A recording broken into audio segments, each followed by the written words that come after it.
What went wrong for defending champ Carlos Alcaraz at the US Open New York? From the moment world know. 1. Carlos Alcaraz lifted the Wimbledon trophy after defeating Novak Djokovic in an epic 5-set thriller in July.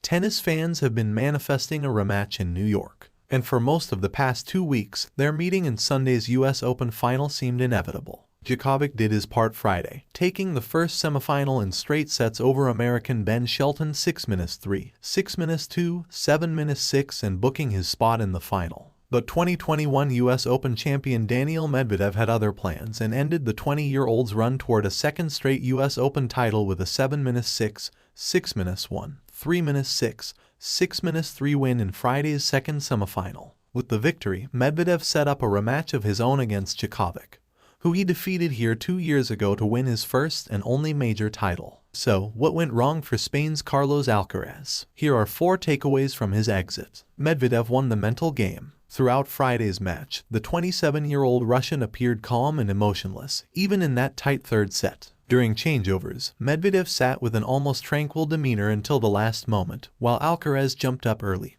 bounced around his side of the court and hit balls against the wall behind the baseline. In the first set tiebreak, Alcaraz uncharacteristically lost his cool and came close to smashing his racket against the court. After 3-all in the tiebreak, "I lose my mind," Alcaraz said after the match. "I make 3 or 4 points without control. I didn't think. I totally lose my mind on that set. I was fighting for 50 minutes and then, for 4 points, lose my mind. It was really tough for me to handle it. In the second set, I didn't come back." Medvedev pounced anytime he saw Alcaraz give in to his emotions. That, as much as his net game, was part of the plan. "In sport, I believe the energy you have, the determination, that makes a huge difference," Medvedev's coach, Gilles Servara, said after the match. Servara said he told Medvedev to play aggressive, attacking tennis against Alcaraz, but that Medvedev's mindset was just as important in earning the upset. "To be aggressive is one part of the strategy," Servara said, "but it's also your mental game. It's not just hitting the ball hard." Alcaraz couldn't find an answer for Medvedev's much improved game.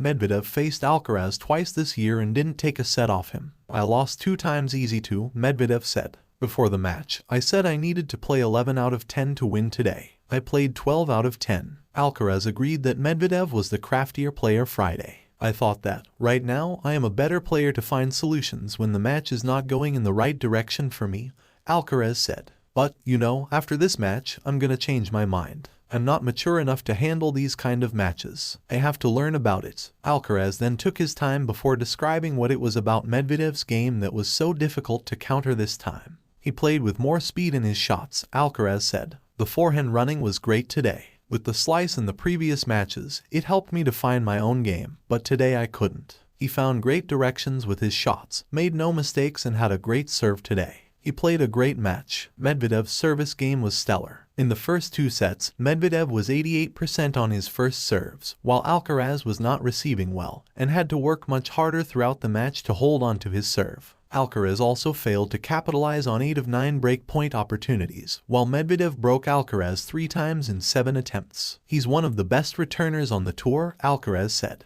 "It is amazing how he can return from the back of the court, really deep and really powerful. And when I do serve and volley, he always finds the passing shot from his house." That last comment drew a round of laughter from the room, as well as from Alcaraz. "I have to find the right serve every time, and I have to serve better to be able to stay in a good position after the serve," he said. "I will do it in the next game." Medvedev played without pressure. Alcaraz succumbed to his. From the opening question at Media Day on August 25, the talk around this year's men's draw has been whether the Djokovic-Alcaraz rematch would take place and who, of the 2 of them, would take the title. That rubbed some players the wrong way. "It's a great story," Medvedev said that day. "But then the tournament starts and hopefully we can. When I say we, I mean me personally or someone else. We're going to try to beat them and stop them from playing each other." Despite Medvedev being the No.3 player in the world, having a stellar history in New York, including a title and a 26-0 record after winning the opening set, he came into Friday's match as an underdog, and he played like one. Alcaraz, on the other hand, was all but expected to take the title. Alcaraz has said he's a different player this year, more mature and able to handle big moments. But after his loss to Medvedev, he said he still has a lot of growing to do. "I'm gonna think about this loss for a long time," Alcaraz said. I want to learn from it. These kinds of matches help you a lot to be better and grow up. I have to talk with my team, with Juan Carlos, about how I can be better.